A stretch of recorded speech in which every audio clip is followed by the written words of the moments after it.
Mesdames, Messieurs, dans cette vidéo, je vais vous présenter mes décisions et notre décision stratégique, payer ou pas la rançon.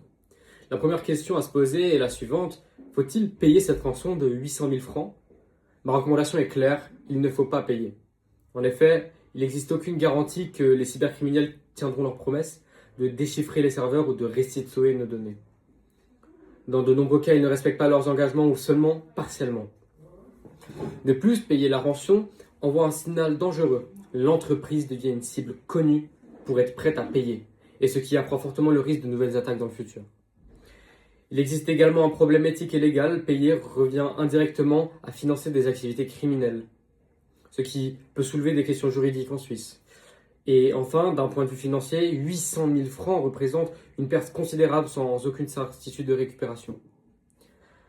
A l'inverse, si l'entreprise ne paie pas, elle peut solliciter des experts en cybersécurité afin de tenter de récupérer les données ou de reconstruire leur système à partir des sauvegardes. Statistiquement, environ 40% des entreprises qui payent ne récupèrent pas toutes leurs données. La rançon est donc une fausse solution et le risque réputationnel, financier et éthique de payer est supérieur aux bénéfices potentiels. La meilleure stratégie consiste à reconstruire. En Suisse, l'entreprise doit respecter la nouvelle loi sur la protection des données, la NLPD, entrée en vigueur en 2023. Et dans ce cas précis, l'entreprise a subi une violation grave puisque des données sensibles telles que les coordonnées bancaires ont été dérobées. L'entreprise doit donc signaler l'incident au préposé fédéral à la protection des données, le PFPDT. Dans les meilleurs délais, et bien qu'aucun délai ne soit imposé, la pratique recommande une notification dans les 72 heures après l'attaque.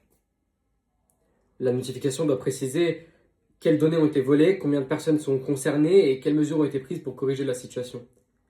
Ensuite, l'entreprise doit également informer ses clients car le risque pour eux est élevé. Ils doivent pouvoir se protéger, par exemple en surveillant leur compte bancaire. Et en ce qui concerne les responsabilités, l'entreprise est clairement fautive pour ne pas avoir supprimé les accès VPN, ce qui constitue une erreur organisationnelle majeure.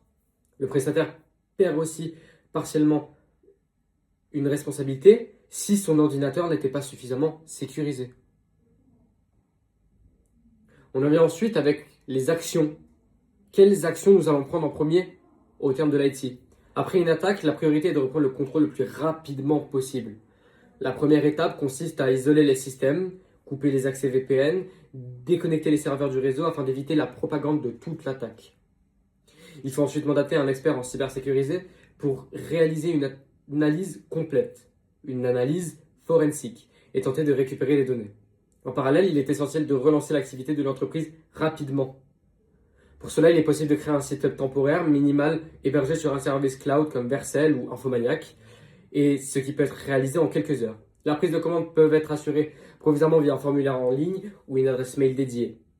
Enfin, une fois le système sécurisé, l'entreprise peut restaurer ses données à partir de sauvegardes. Pour conclure, face à cette attaque cybercriminelle, il est essentiel de ne pas céder à la pression. L'entreprise doit privilégier une approche professionnelle, ne pas payer la rançon, respecter ses obligations légales et agir rapidement pour sécuriser et relancer son activité. C'est la seule manière de se protéger durablement. L'entreprise est la confiance des clients.